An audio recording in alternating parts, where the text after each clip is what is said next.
conferencia desde una bodega de Ribera del Duero que se llama Abadía Retuerta. Ellos tienen un concepto orgánico en el viñedo, y para entender un poquito más del viñedo y del concepto que tienen de los suelos, porque tienen una clasificación de suelos muy estricta dentro de la bodega, tenemos aquí a Álvaro Pérez. Álvaro Pérez es el director de la Academia del Terruño. La Academia del Terruño es una escuela que se dedica a capacitar a la gente, entendiendo...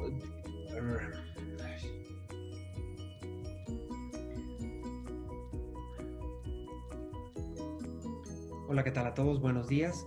Hoy estaremos viajando hasta Ribera del Duero, a una icónica bodega que se llama Abadía Retuerta, en donde nos va a recibir Álvaro Pérez. Álvaro Pérez es el director de la Academia del Terruño. Ellos tienen una escuela específica para el estudio de los diferentes pagos y los suelos que tienen dentro de la bodega. Entonces va a ser espectacular la intervención que pueda tener él. Él nos va a hablar un poco de la historia de Abadía Retuerta, los vinos que hacen y la composición de los vinos con las uvas y los diferentes estilos que tienen. Y terminaremos con una plática a mediana profundidad de lo que es la Academia del Terruño y cómo ellos gestionan el viñedo y el suelo con la viticultura para dar la calidad de uva que están requiriendo año con año y que la muestran al mercado, que es espectacular. Muchas gracias a Abadía Retuerta, muchas gracias a Javier Rosas que nos hizo el contacto, y muchas gracias a Álvaro Pérez que nos va a dar seguramente una maravillosa plática. Álvaro Pérez es ingeniero agrónomo, y después de ingeniería agrónoma estudió varios cursos de enología viticultura, pero lo más importante de eso es que tiene 22 años en Abadía Retuerta, y creo que después de 22 años estando en diferentes partes como en viticultura, como en elaboración en enología o como en enoturismo, hoy en día está como director de la Academia del Terruño. Nos va a dar una espectacular plática sobre lo que es esta bodega. Muchas gracias, Álvaro, te dejo la palabra.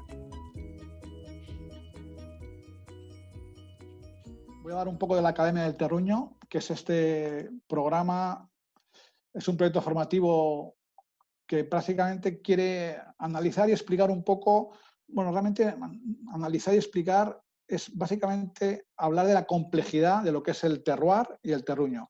Y simplemente nos gusta hablar con los alumnos, que son básicamente sumilleres, de esa complejidad de lo que es el terruño, ¿vale? Y queremos dar un enfoque diferente, es decir, hay un montón de formaciones entre las que tú haces, donde se habla mucho de viticultura, de enología, y nosotros vamos un poco a complementar esos estudios. Generalmente va enfocado a gente que ya ha hecho estos cursos para ver cómo se aplica en la práctica pues diferentes técnicas y cómo trabajamos, por ejemplo, en algunos casos en Abadía Retuerta o en otros terruños también, ¿no? Y lo hacemos eminentemente práctico, con datos, con gráficas, con experiencias que hemos tenido, y también probamos muchos vinos, ¿no? ¿A quién va dirigida? Va a sumilleres en activo. Realmente iba dirigido básicamente a sumilleres en formación, porque es una formación, pero luego hemos visto que en la práctica los que quieren formarse son los sumilleres en activo, ¿vale? Escuelas de hostelería y mucha gente también especializada en la venta del vino que quiere saber más, y un poco profesionales del vino, ¿no? Lo hemos dividido en 4 pilares que creemos que son los que conforman el terruño, que el terruño básicamente no es solo suelo, el terroir es clima, variedad, y también muy importante el cómo el humano, el hombre, entiende estos conceptos y los ajusta a la medida del modelo de vino que quiera elaborar, ¿no? Este es un proyecto un poco multidimensional. No solamente es Abadía Retuerta quien está dentro, tenemos a Vicente Sotés, compañero también le conocerás, Jesús, catedrático de viticultura de agrónomos en Madrid. Ángel Nociva, nuestro director técnico, que es con quien conducimos un poco todas las experiencias y las investigaciones a nivel viña y vino en bodega. Y luego un comité asesor con Pedro Ballesteros, que es un Master of Wine español, fue el primero que lo consiguió. María José Huertas, que nos da un poco trabajamos un poco los contenidos de la clase y ella nos daba un poco qué es lo que más le puede interesar a un sommelier, ¿no? Nos ayudaba con este tema, ¿no? Igual que Pedro nos da una visión más global del mundo del vino, y Natanael Berbesú, que es el fundador de bodeoca.com, que es un portal de venta de vino por internet, donde trabaja muy bien la información que da al consumidor, y nos gustaba mucho cómo lo hacía. Entonces él nos daba un poco también la visión del consumidor, ¿no? Entonces, juntando un poco el enfoque de todo el mundo, hemos conseguido un contenido creo que muy atractivo, tiene mucho éxito. La verdad es que las clases son de 4 horas, ¿no? Con un descanso, son muy potentes y muy intensas, ¿no? Curiosamente, el feedback que tenemos en los cuestionarios es que quieren más tiempo. O sea, es curioso que tienes a la gente 3 horas y media, 4 horas ahí y quieren más todavía, ¿no? Y bueno, la verdad es que está teniendo mucho éxito. Luego tenemos una página web dentro del URL de Abadía Retuerta, el dominio de Abadía Retuerta, donde se pueden descargar los contenidos, los vídeos, subimos artículos, libros, para el que quiera seguir trabajando y formándose, pues puede continuar, ¿no? Hemos hecho un montón de clases, vamos todos los años a dar clase al máster del Basque Culinary Center, en las cámaras de comercio de Madrid, que son los cursos de sumilleres de Madrid, en La Viña, que es una tienda muy conocida, Vila Viniteca también, que es el equipo de Vila de Barcelona, y también nos llamó el Celler Can Roca, que no sé, es un restaurante muy conocido en España, ha sido el número 1 del mundo por la lista de San Pellegrino varios años, y nos llamaron exclusivamente para su equipo de sommeliers para hacer la formación directamente para ellos, ¿no? Vamos a ver algunas cosas de lo que vemos muy rápido en la academia, algunos ejemplos de los conceptos que vemos, ¿no? Vamos por capítulos, clima sería lo primero, y básicamente partimos casi de definiciones muy sencillas para entender cosas, desde que el clima, que es el patrón de las condiciones meteorológicas observadas durante un periodo de tiempo prolongado, y estos periodos de tiempo son 30 años, y a partir de aquí, el tiempo que hace durante 30 años ya podemos saber más o menos qué tiempo o qué clima tenemos en una zona, ¿no? Pero luego entra en juego lo que se llama variabilidad climática, que son las fluctuaciones respecto a esa media de 30 años. Eso es lo que llamaríamos una añada. Es el toque de la añada que también nos gusta transmitir en nuestros vinos, ¿no? Y el cambio climático que tanto se habla ahora se refiere a una alteración de esas condiciones medias, ¿no? Entonces, partimos realmente de conceptos muy sencillos, pero también de reforzar estos conceptos, y luego traemos datos que hemos encontrado, que hemos investigado. Esto es interesante, esta gráfica, no sé si la veis, y realmente estos son temperaturas. Esta línea negra que se ve aquí al final es la temperatura, cómo va subiendo desde el año 1880, que es cuando se empiezan a registrar temperaturas reales, cómo va subiendo hasta nuestros días, ¿no? Que realmente es dramático. Ahora mismo tenemos las temperaturas, entre comillas, más altas respecto a la media de los últimos 2000 años. Esto asusta un poco, ¿no? El resto de líneas es lo que se llama temperatura reconstruida, y son temperaturas que se han obtenido por diversos métodos. Desde el estudio de los anillos de los árboles, el crecimiento de los árboles por los anillos, pueden ir deduciendo qué temperatura ha habido a lo largo de los años, obviamente de árboles milenarios, por el crecimiento de la barrera de coral también, que tiene un crecimiento muy lento, también otro de los métodos. Han hecho también calicatas en glaciares para ver cómo se ha ido acumulando las capas de hielo, el frío. Y en base a todos estos métodos hay un paralelismo bastante interesante entre cada una de ellas, ¿no? Luego, yo he leído algunas notas y, por ejemplo, van coincidiendo con periodos muy fríos, cuando el Imperio Romano empezó a perder sitio en la parte germánica, y hay muchas acciones que van ligadas a estas curvas muy interesantes para leer, ¿no? Hay unos libros que recomendamos en la web de la Academia, ¿no? Justo cuando llegaron nuestros monjes a la Abadía Retuerta, es lo que se llama el periodo templado de la Edad Media, ¿no? Hacia el siglo XI, siglo XII. Era cuando más calor hacía, y ahí estaban haciendo vinos blancos. Probablemente la variedad que hay en la zona del Valle del Duero de blanco es la albillo mayor, y probablemente sea esa variedad la que tenían los monjes, y además tiene sentido porque es una variedad de ciclo largo y que necesita temperatura para madurar. Entonces, en este tiempo maduraba muy bien. Pero a medida que nos fuimos aproximando a lo que se llama la pequeña edad de hielo, sobre todo en el siglo XV, XVI, XVII, que hizo mucho, mucho frío. Vieron los monjes que esa uva blanca ya no maduraba y había una uva tinta al lado que sí que maduraba.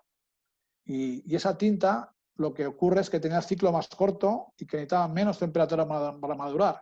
Y probablemente esa uva tinta que básicamente empezó a proliferar en este momento, en los siglos XIV y XV, probablemente es la tempranillo, que viene, el nombre viene porque tiene un ciclo temprano, ¿no?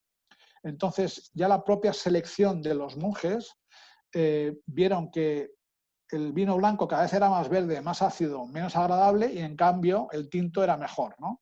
Entonces empezaron a arrancar viña blanca y a poner uva tinta, ¿no? Entonces creemos que fue cuando entró en España la mayoría de uva tinta, de tempranillo sobre todo, ¿no? Y la primera reflexión que hacemos en la academia es si los monjes aquí cambiaron no solo de variedad, sino de blanco a tinto, nosotros con este cambio de temperaturas deberíamos cambiar de variedades. Por eso tenemos 23 variedades ahí y estamos viendo cómo evolucionan y cómo se adaptan y cuáles son las que mejor, digamos, pueden adaptarse, ¿no? Hay un montón de datos en libros antiguos también que hemos encontrado, donde ya empezamos a ver que en el siglo XIV la viña no brotaba hasta mayo, con lo cual ya era una zona bastante tardía, ¿no?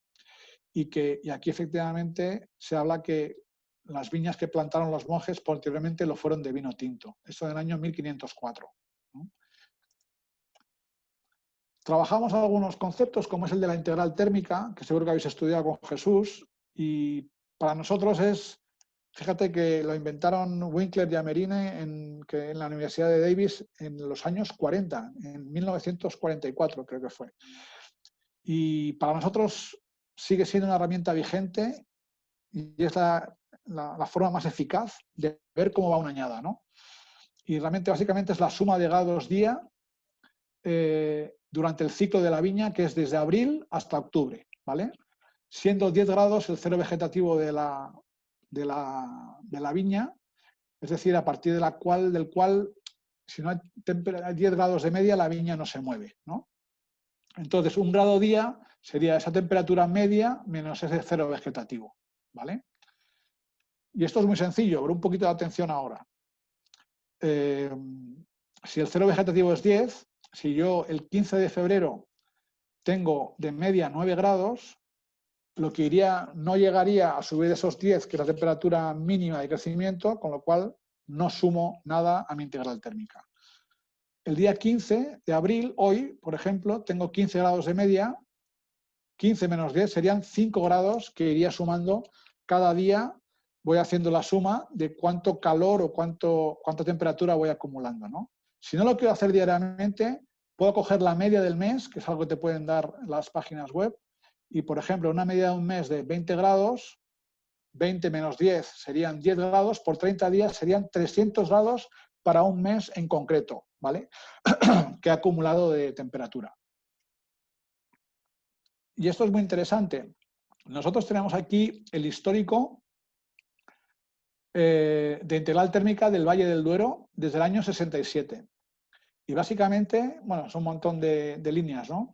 Pero básicamente hemos visto que en esta zona hacía mucho más frío en los años 70 y ahora hace mucho más calor, ¿no? Y además tenemos incluso añadas muy extremas, como es la añada 17, y añadas muy frías, como puede ser la 8 o la 7, ¿no? 2008-2007. Vamos a hacer un poco de zoom, porque esto es todo Ribera y es un histórico, ¿no? Y vamos a hacer de los últimos 15 años, del año 2005 a 2019, donde básicamente vemos un promedio que son 1500 grados, que serían los grados acumulados. No sé si se ve este cuadro de arriba a la derecha, porque yo no lo veo porque estoy yo. Pero bueno, si me quito, sí que me veo. Creo que yo te estoy manejando a ti la imagen tuya y creo que todo el mundo lo ve. Vale. Pues para hacerlo más fácil, aquí lo que tenemos es el medio de la media, el promedio de grados que acumulamos por cada mes en los últimos 15 años. Por ejemplo, en abril acumulamos generalmente 52 grados. Por ejemplo, en agosto, casi 350 grados es lo normal, ¿vale? Incluso tenemos el promedio por día, ¿vale? ¿Por qué me interesa esto? Porque, por ejemplo, la añada 2008, que no llega a 1200 grados, fue muy fría, no solo respecto a la media, sino que si lo comparamos con la añada 2017, que fueron 1750 grados, pues hay una diferencia de, pues no lo sé, pues de 550 grados casi, ¿no? ¿Es mucho o es poco esto? Pues es como si hubiéramos tenido 2 agostos y 2 septiembres en el año 17. O sea que realmente esto es muy, muy interesante. Pero sobre todo es muy interesante conocer un poco cómo ha sido la añada. Nosotros aquí ya sabíamos, porque claro, esto es la integral térmica del ciclo completo. Pero lo que más nos interesa es ver cuando vamos a mitad de ciclo, es decir, a final de junio, ¿vale? Que es cuando se fragua realmente una añada, ¿vale? Y aquí vemos muchas más diferencias. Efectivamente, 2007 y 2008 ya venían frías y ya sabíamos que venían frías. Podemos trabajar en ajustar los kilos por hectárea.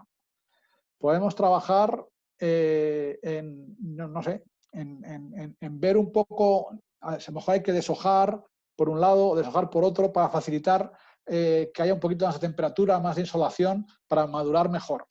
Podemos realizar diferentes acciones ya a partir de junio y no esperar a que venga septiembre y que digamos, anda, la viña no ha madurado, ¿no? Es lo que se llama un poco gestión de viticultura. 2013 estábamos asustadísimos porque venía mucho más fría que incluso 2007 y 2008.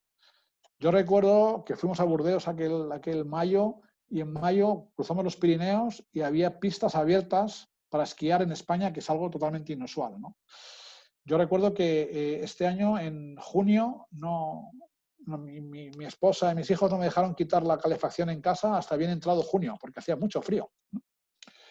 Entonces, aquí nosotros ya sabemos que vamos a, número 1, vendimiar tarde y número 2, rezar para que no llueva en otoño, para que nos permita ganar días un poco en octubre. Pero ya sabemos que octubre no nos va a dar mucho, porque de media, como veis, solo nos va a dar 93 grados. Luego, lo que no consigamos recuperar en julio, agosto, septiembre, va a ser complicado. Si vuelvo hacia atrás, vamos a ver que 2013 sí que recuperó más que 2007-2008, gracias a Dios, y pudimos gestionarlo mejor, ¿no? Pero realmente esta es una herramienta muy interesante que además nos gusta compartir con los productores de la zona, ¿vale? Nos gusta compartir los datos que sacamos de nuestra viña, ¿no? Vamos a hacer un ejemplo que hemos visto antes, la añada fría versus añada cálida, ¿vale? 2008 fría, 2017 la más cálida de la historia. 1185, 2008. 1745, 2017. Casi 600 grados de diferencia, ¿vale? 2017, añada cálida, inicio de vendimia 11 de septiembre. Grado medio de la vendimia 14,5. El 11 de septiembre, ¿eh? 2008, inicio de vendimia 20 de octubre. Casi, bueno, más de un mes, ¿no? Y el grado medio 13,3. Una primera conclusión que se me ocurre, vendimias tempranas, se puede elegir el punto de madurez. En vendimias que vengan donde tienes que esperar, tú no puedes. Lo único que puedes es esperar y conseguir el máximo de madurez. Cuando viene una añada calurosa, pues podemos trabajar bien. A mí me hizo gracia una vez cuando se habla del cambio climático, que es tan problemático, ¿no? Una entrevista a un productor muy conocido de la Ribera del Duero sobre las añadas 2007-2008. Nefastas, malísimas, el ollejo verde, luego vino la lluvia, se deshacía el ollejo, las pieles, muy difícil de trabajar, vinos muy verdes. 2009, magnífica. 2010, bueno. 2011, magnífica. Luego, generalmente, las añadas cálidas son las que realmente valoran los productores de Ribera del Duero. Y las añadas frías son las que realmente no valen. Luego, en nuestra zona, el cambio climático a lo mejor no es tan malo, ¿no? O a lo mejor es incluso interesante, ¿no? Muy rápido porque se nos va el tiempo. Esto sería una demostración de que existe este cambio climático. En la década de los 70, tenemos una media de 1240 grados integral. En los 80 me sube 88 grados. Eso sería como un mes de octubre más. Es decir, en los 80 es como si tuviera 2 meses de octubre en todas las añadas. En los 90 todavía más, crece, 105. En la media de los años 2000 baja un poquito, pero básicamente mantiene el nivel de la década de los 90. Luego siguen siendo cálidas. Y nuevamente vuelve a subir en la última década, ¿no? Básicamente han aumentado desde los años 70 283 grados de media. Y ahora que conocéis un poco lo que es la integral térmica, ya veis que esto es muchísimo y obviamente los vinos de ahora no se parecen en nada a los de antes. Y a lo mejor hay que trabajar con otras variedades, hay que gestionar la viña de forma diferente, ¿vale? Es muy importante conocer esto y conocer para esos productores tuyos, Jesús, de tu zona, que conozcan bien dónde están, que puedan hacer un histórico de las temperaturas que tienen y ver qué variedades son las ideales para poner ahí y para el futuro, ¿vale? Vamos a hacer, estos son los informes que hacemos, perdón, los informes que hacemos de la añada que enviamos a nuestros amigos productores, ¿no? Lo dividimos en dos, donde hablamos de temperatura y de agua, que básicamente es lo que nos preocupa, ¿no? Esto es un informe del 15 de julio del 2019, donde podemos anticipar ciertas cosas. El mes de julio nuevamente va a batir los récords de calor que tuvimos en 2015. Esto es una constante ya prácticamente casi hay meses que siempre hay un récord, porque digamos que este clima está realmente loco, ¿no? Lo que hace que la añada haya recuperado lo perdido, es decir, la añada 19 vino un poco fría de inicio, pero con los récords de calor ha recuperado temperatura y ha recuperado esa posición respecto a la media que nos hacía falta. Si ponemos los grados que suele haber en los últimos años en el mes, estaríamos en una añada similar a la de hace 10 años. Es decir, el 15 de julio, con las predicciones meteorológicas, podemos anticipar cómo voy a acabar julio. Incluso puedo anticiparme 15 días con mucha exactitud, porque esas previsiones que tengo yo ahora de temperatura pues son muy, muy fiables y puedo anticipar algunas acciones para poder trabajar en la viña, ¿no? Y lo que sí anticipamos es que es una semana más tardía que el 2015 y en todo caso va a ser precoz. Es decir, ya sabemos que vamos a vendimiar, pues mira, decimos que el día 20, ¿no? Vamos a vendimiar pronto. ¿Por qué? Por cómo va acumulando el calor, ha habido acumulando el calor desde abril, ¿no? El envero ya se empezaría a notar a finales de mes, es decir, ya podemos predecir fechas de envero con todos los datos y con toda la experiencia que ya tenemos. Y además decimos que promete que va a ser largo por el estrés de las viñas. Es decir, cuando hay estrés, generalmente el envero es un poquito más irregular. Incluso hemos hecho alguna experiencia de hacer un pequeño riego de supervivencia para ayudar a terminar ese envero, ¿no? Y esperamos vendimiar el blanco a mediados de septiembre, como así fue, y el tinto iniciar a partir del día 20, que fue un poquito más tarde, pero por otros motivos, ¿no? Pero básicamente, generalmente en julio solemos clavar las previsiones, ¿no? Aquí hay algunas conclusiones, que esto es lo que hemos hablado: aumento gradual de la temperatura en cuanto al clima, ¿vale? Nos encontramos también con añadas más cálidas, pero también muy frías. Los meses decisivos para ver el tipo de añada son junio y julio. A partir de aquí ya sabemos que, bueno, el mes de septiembre cada vez va siendo más cálido y lo estamos llamando nosotros, entre comillas, agosto 2, y suele ser decisivo en madurez de añadas tardías, como es lógico. La pluviometría y reservas de agua, ahí observamos fenómenos opuestos por añadas, con añadas muy húmedas y añadas muy secas. Luego hablaremos de lluvia y de reservas de agua un poquito en el suelo. Conociendo los parámetros climáticos, vamos a poder trabajar la viña para mantener la tipicidad de nuestros vinos añada tras añada. Y con eso conseguimos esa tipicidad y esa calidad consistente en selección especial, por ejemplo.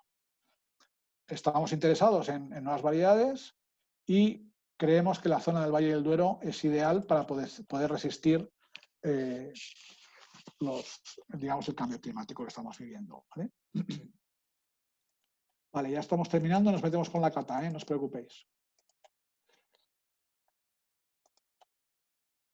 ¿Está todo claro? Bien. Aquí en suelos hablo de pluviometría, que sería un poco más de clima, pero me gusta hablar de pluviometría en suelos porque a mí lo que me interesa no es lo que llueve, sino que es lo que me puede guardar el suelo, ¿vale? Pero eso influye mucho lo que llueve, obviamente. Pero no solo lo que llueve en tu zona, y ahora veremos por qué. Curiosamente vemos aquí en el histórico que llovía mucho más antes, que tiene sentido, es decir, tendríamos cielos más nublados y por eso temperaturas más bajas en los 70, y aquí llueve mucho menos con algunos años pues más extremos, ¿no? Como fue este 97, que fue cuando yo llegué. Vemos algunos conceptos para ver un poco la reserva de agua en el suelo, como es capacidad de campo, punto de marchitez, reserva útil, que son muy sencillos de entender y que nos ayudan a comprender un poco cómo funciona el agua en el suelo, ¿no? Y vemos nuestras gráficas de suelo, que parecen muy complejas, donde tenemos diferentes sensores de humedad a 10, el rojo, a 30, a 60, a 90 y a 120, ¿vale? El que quiero que os fijéis es la línea blanca, que sería la resultante de la suma de todos estos, ¿vale? Esta sería un poco una añada estándar, la 2014, por ejemplo, donde en febrero ya tengo las reservas de agua del suelo llenas a capacidad de campo, y a partir de mayo empieza el calor, por un lado, a evaporar y la viña a tirar y a consumir ese agua del suelo, y vemos cómo va bajando, ¿no? Lo ideal para nosotros es estar al 100% de reservas de agua en el suelo, porque sabemos que la vamos a necesitar en el futuro, ¿vale? A lo largo del ciclo de la viña. Y luego, cuando brota la viña y empieza a consumir agua, ya por la pendiente, digamos, de consumo, podemos predecir con varios días de antelación cuándo me voy a quedar sin agua para la viña. En este caso fue el 10 de agosto, ¿vale? Y aquí podemos pegar un pequeño riego, como veis, de supervivencia que me haga aguantar prácticamente hasta final de vendimia, ¿vale? Así es como vamos siguiendo un poco el agua en el suelo, ¿vale? Otra añada 2018, que es un poco más compleja y un poco más rara. Veníamos de un año 17 de sequía brutal y empezó a llover en febrero. Estábamos muy asustados porque no estamos acostumbrados a 2 años seguidos de sequía, ¿no? En febrero empezó a llover y gracias a Dios se llenó la capa freática, las reservas de agua del suelo, pero curiosamente llenaba y se iba el agua. Se llenaba, llovía en abril, pero luego dejó de llover efectivamente en el mes de abril y vemos que toda esa agua se iba filtrando porque después de la sequía ese nivel de agua del suelo había bajado demasiado, ¿vale? Y hacía falta que lloviera todavía más, ¿vale? Y gracias a Dios llovió en mayo y llegamos a brotación con prácticamente un 100% de humedad. Pero curiosamente, cuando llueve en mayo, el agua también no solo está abajo, sino también está en los horizontes superiores. Entonces, eso la viña lo aprovecha muy bien y vegeta mucho, vegeta demasiado, con mucho vigor. ¿Y qué ocurre cuando hay una viña con mucho vigor? Pues que hay mucha hoja y es una máquina de consumir agua, de transpirar, ¿no? Y por eso veíamos que nos íbamos a quedar sin agua pues muy pronto, ¿no? Y dimos un despunte. Ese año 18 para mí fue el año de los despuntes en Ribera, veías las despuntadoras trabajando y controlando esa vegetación que prácticamente frena en seco el crecimiento de la viña, y curiosamente conseguimos dominar esa pendiente y conseguir guardar el agua hasta el 19 de septiembre, algo inusual, ¿no?, en la zona. Esto es inusual porque no nos llovía, pero aún así el agua del suelo no se consumía como otros años. Y realmente es que no solo es lo que llueve en la finca, porque ese año también en la región llovió río arriba mucho en verano, y las presas, los pantanos estaban llenos y se abrían las compuertas y el nivel del río subía, el nivel de agua subterránea subía, y al final eso hacía que el agua de nuestra finca no se consumiera tanto porque venía agua de la cuenca del Duero, ¿no? Realmente es interesante conocer también la cuenca hidrográfica donde tenga yo mi viñedo. Y esto, como curiosidad, es el añado 2020, que ya estamos trabajando con ella, ¿vale? Que venimos con un 100%, con lo cual promete.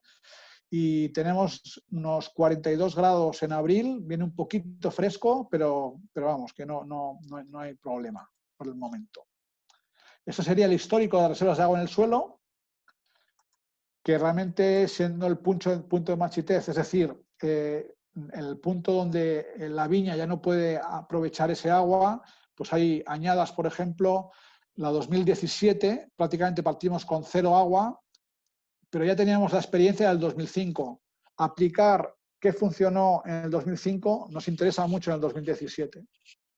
Pero para eso tienes que conocer, tener los datos y medir y poder trabajar la viña en este aspecto. Y vamos a ver qué decíamos en el informe del 15 de julio sobre reservas de agua, ¿vale? Según la curva de consumo actual, la curva, digamos, la pendiente, empezará a notarse escasez de agua en 10 días. Es decir, a finales de julio nos íbamos a quedar sin agua. Luego es una añada bastante seca. El crecimiento ya va ralentizándose a 1 centímetro diario, por lo que quizá haya parcelas que no necesiten despuntarse. Y donde entremos lo haremos muy suave. En estas condiciones las uvas no serán muy gorditas.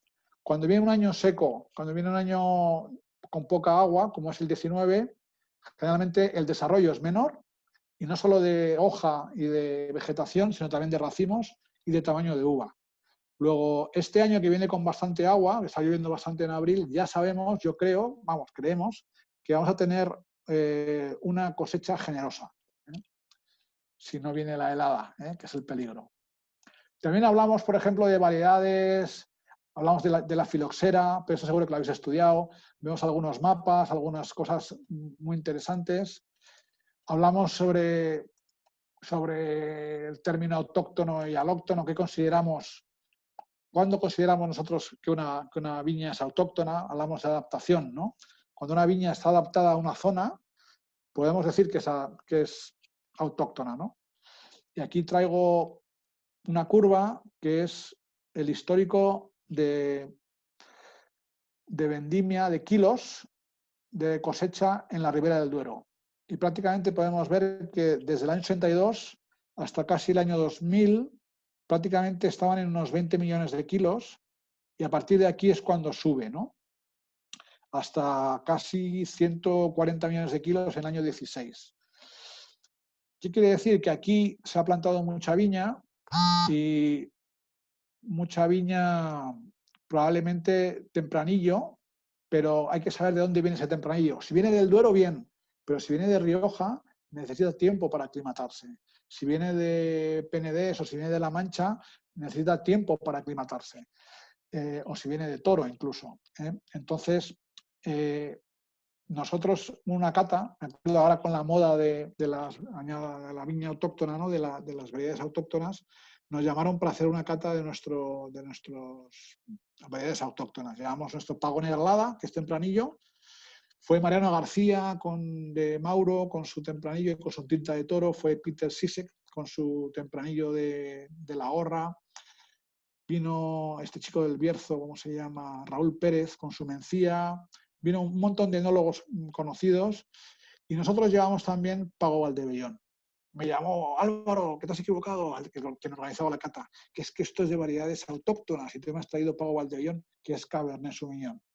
Digo, no, sí, queríamos probarlo con todos vosotros porque para nosotros Pago Valdebellón es ya autóctono. Es decir, ha hecho un cambio ya fisiológico en la viña y en los vinos, donde consideramos que prácticamente ya podemos considerar una variedad muy adaptada y que nos da muy buen nivel todos los años, ¿no?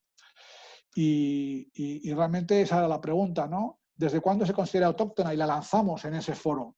Es decir, ¿el tempranillo es autóctono ahora? Sí, porque vino en el siglo XIII, pero ¿hace falta siglos para ser autóctono o hace falta unos años? La garnacha es autóctona, ¿desde cuándo es autóctona? Porque alguien tuvo que traerla, ¿no? Entonces, yo creo que también está muy bien recuperar variedades antiguas o variedades que llaman ahora olvidadas, pero también hay que hacer otra reflexión. ¿Por qué se han olvidado? ¿Por qué nuestros abuelos dejaron de cultivar algunas variedades? probablemente porque no funcionaban, ¿no? Y no solo porque sean antiguas van a ser buenas, ¿no? Quizá de las variedades que están recuperando autóctonas, a lo mejor un 50 o 60% funcionan, o ahora las que no funcionaban antes por el cambio climático sí que funcionan, como sea el Villo Mayor. Pero bueno, hay que coger las cosas siempre con una cierta perspectiva, ¿no? Bueno, vamos a catar ya por fin, ¿vale? Siento mucho que me he alargado un pelín, hora y media. ¿Habéis aguantado bien? Fabuloso.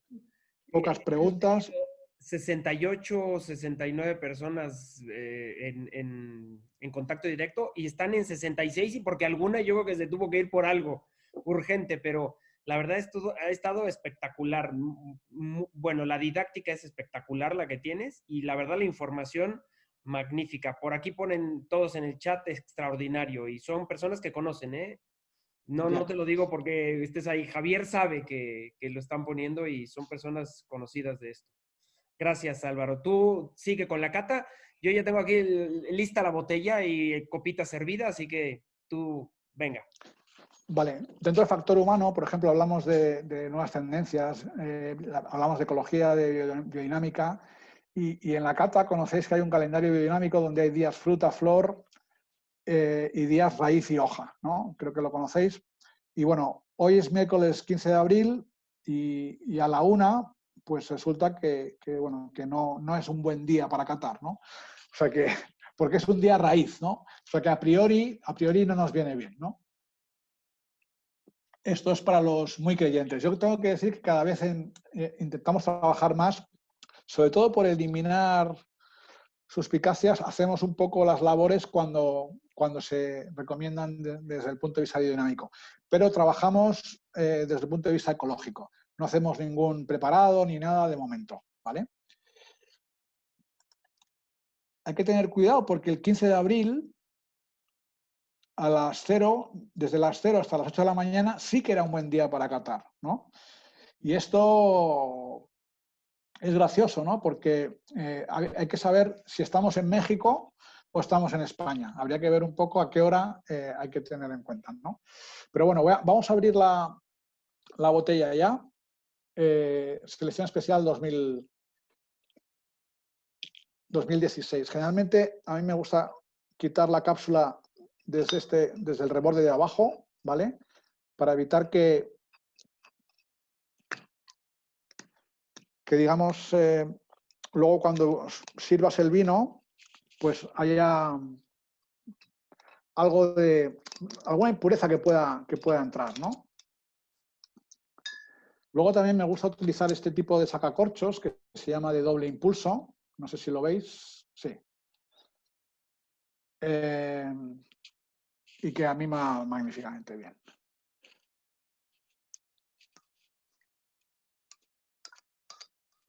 Hay un pequeño ruido que me encanta escuchar siempre, sobre todo en los vinos que llevan más tiempo en botella, ¿no? Y es que el corcho está un poquito seco. Y esto es muy buena noticia, que el corcho esté seco, es que ha hecho su labor, ¿no? Entonces, hacemos el primer golpe, el segundo golpe y siempre dejamos el último toque para hacerlo solamente con la mano, ¿vale? El corcho siempre hay que verificar que esté bien. A priori parece perfecto.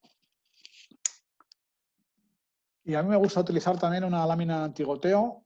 Me gusta también mucho a mi madre y a mi mujer, porque protege esas gotas que van por todos lados, ¿no? Este drop stop, que es un gran invento.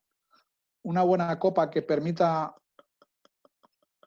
que el vino exprese sus cualidades y una parte, un volumen generoso, para poder disfrutar del vino. Es correcto, volumen generoso. Bueno, yo imagino que sabéis catar y tenéis la añada 2016. Yo os he enviado la ficha técnica de cata, no sé si la habéis podido ver. Luego os la enviará Jesús, pero básicamente que sé que os interesa mucho la barrica, tiene 13 meses, aunque para nosotros es secundario. Y de tempranillo es un 75%, siempre suele tener mayoría tempranillo y luego lo equilibramos con 12% de Cabernet, 9% de Syrah, 3% de Merlot y 1% de Petit Verdot, ¿vale? Esa es la mezcla que lleva este año. Cada año lleva una mezcla diferente en función de la añada, con el objetivo que hemos hablado de calidad consistente, ¿vale? Son vinos, generalmente de Abadía de Tuerta, son vinos con capa alta y selección especial no es una excepción. Y los vinos de mayoría tempranillo suelen tener un tono muy violáceo, muy joven, ¿no? Y este vino marca lo que es el estilo y la armonía de los vinos de Abadía de Tuerta, que tienen una nariz ya muy abierta de un inicio. Fijaros que no hemos decantado y solamente con una buena copa como es esta, el vino se abre enseguida, ¿no? Y tiene una intensidad aromática alta y sobre todo muy limpia. Y esto de un vino limpio cada vez es una virtud que merece la pena destacar, ¿no? Porque ahora con tanta nueva tendencia de elaboraciones un poco más extrañas y de la perfección de la imperfección, parece que vale cualquier cosa, ¿no? Pero a mí nos gustan en Abadía de Tuerta los vinos realmente netos, claros y limpios, ¿no? En nariz sale una fruta muy joven, muy fresca, mucha mora, mucha ciruela negra, un toque floral también, un pelín de violetas.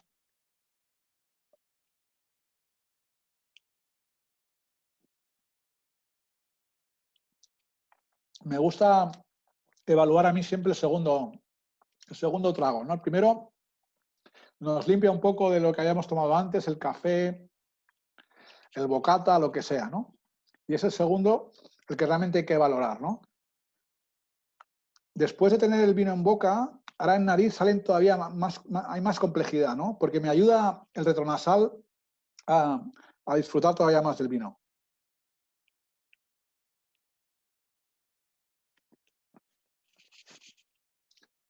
Y en boca, que es donde para mí hay que evaluar un vino, nos gusta mucho meter la nariz, agitar el vino, analizar aromas, pero un vino nunca te va a engañar en boca. En nariz es posible que te pueda engañar y luego en boca sea muy diluido, o sea verde, o sea muy tánico. Pero en boca nunca el vino te va a engañar, ¿no?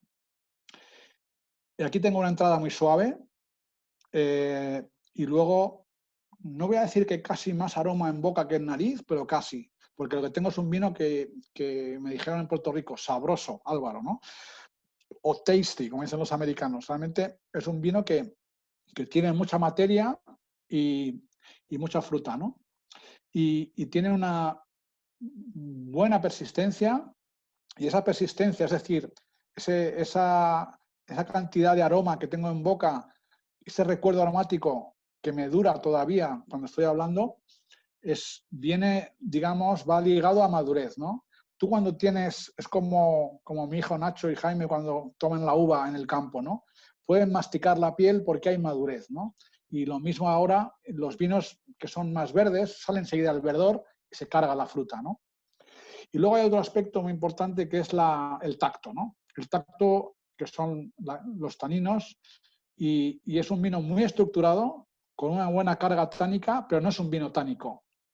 Es un vino con taninos sedosos, ¿no? Porque buscamos ese punto de esos taninos de madurez, de pieles, y buscamos extraer, digamos, con maceraciones más o menos cortas. Fijaros qué color y qué estructura para una maceración más o menos corta. Pero lo que se extrae fácilmente es lo que está maduro. Y lo que evitamos es que a medida que avanza la fermentación alcohólica y hay más alcohol, en ese medio alcohólico se facilita extraer los verdes y los taninos de la pepita que no nos gustan, ¿no? Por eso catamos cada noche, porque cuando vemos que empezamos a pasar de esa parte madura a esa parte un poco menos fina, sacamos las pieles. Ya no queremos contaminar toda esa madurez que hemos conseguido y ese vino que hemos conseguido con esos taninos verdes que te van a tapar esas otras virtudes, ¿no? ¿Hay tanino y hay estructura para aguantar años? De sobra. Pero es que además tenemos armonía casi desde el minuto 1, ¿no? Que ese es el objetivo. y a medida que va abriendo el vino, pues va siendo todavía más complejo y más fino. Ahora salen unas notas más lácticas, casi más cremoso. Pero como veis, sobre todo hablamos de vino y apenas hemos mencionado la barrica, ¿no? Porque la barrica lo que ha hecho es ayudar al vino a que se presente como se presenta hoy en la copa, pero no tiene que ser protagonista ni ser dominante, ¿no? Hubo una moda en los años finales de los 90 al 2000 y de Robert Parker del 200% barrica nueva, etcétera, etcétera. Ahora justamente es lo contrario, ¿no? Es curioso porque el mismo periodista que venía en los 90 y que pedía o predicaba por la barrica nueva 100% y muy tostada, ahora te dice que le gusta la barrica usada y que no entiende que usemos barrica nueva, ¿no? Aquí tenemos un tercio de barrica nueva, más o menos, y el resto es barrica usada. Barrica usada de 2 y de 3 vinos, ¿vale? Y aquí hay un 60% de barrica francesa y el resto americano. Y tostados medios por regla general. Y son diversos toneleros. Generalmente trabajamos con una diversidad de unos 6 a 10 toneleros cada año y en función un poco de cómo trabajan vamos cambiando y vamos afinando y vamos metiendo el vino por lotes para homogeneizar, ¿vale? Bueno, a pesar de que es un día raíz, no está mal, ¿eh? No, no está nada mal. Fabuloso, ¿eh? Bueno, me gustaría que me siguierais en redes sociales, en Instagram, sobre todo en la Academia del Terruño, ¿vale? Academia Terruño, ahí podéis ver un montón de cosas. Luego tenemos la página web nuestra también, donde están las noticias, contenidos. Y ahí tenemos una parte privada para los alumnos. Y hay un pequeño cuestionario que os va a enviar Jesús. Y si me devolvéis con vuestro email, os puedo dar acceso a la parte privada. Y ya estamos preparando el nivel 2 de la Academia del Terruño, porque esto está teniendo mucho éxito y los alumnos nos demandan más y más cosas, ¿eh? Fabuloso. La verdad es que una joya. Todo el mundo está muy contento. Y bueno, yo estoy impactado. Qué facilidad tienes para transmitir las cosas de una manera fácil. Complicaciones, bueno, cosas complicadas, ¿no? Como es una integral térmica.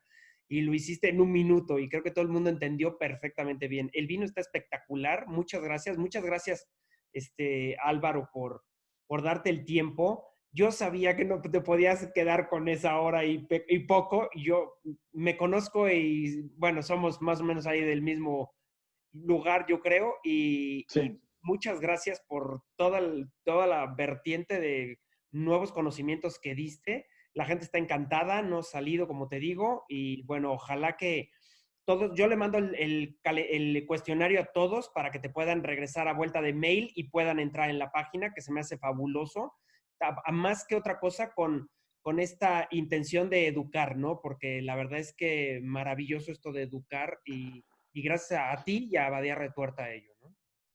sí, sobre todo es darles enfoque un poco diferente, de ver algunos conceptos muy sencillos que además se utilizan de forma cotidiana los productores y que Correcto. son muy útiles para trabajar en la viña y para entender los vinos, ¿no? Al final. Y para entender todo lo que aprenden en las clases de viticultura y enología, ¿no? Sí, perfecto. Ya de todas maneras tenemos un viaje pendiente porque hay alguien está escribiendo que ya se arme un viaje, dijo, un viaje Sí, a Badía. Y tenemos un viaje ahí pendiente, algunos para ver si vamos a España a visitar cosas interesantes. Entonces, seguro pasamos con ustedes a visitarlos y a saludarlos y agradecerles estupendo. todo esto, ¿no? Muy bien. Muy bien, no sé Tenemos si quieras. un aula allí, grande y una finca preciosa para ver.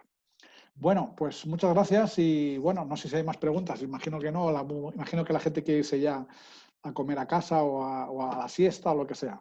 Mira, más preguntas, te digo, no, pero todos, muchas gracias Álvaro, muchas gracias, excelente, el vino está magnífico, muy buena explicación. Aquí la palabra padrísimo es que es espectacular, o sea, Sí, sí, sí. padrísimo, muchas gracias, se antoja visitar. ¿Qué piensas de los vinos mexicanos? Otro día nos cuentas.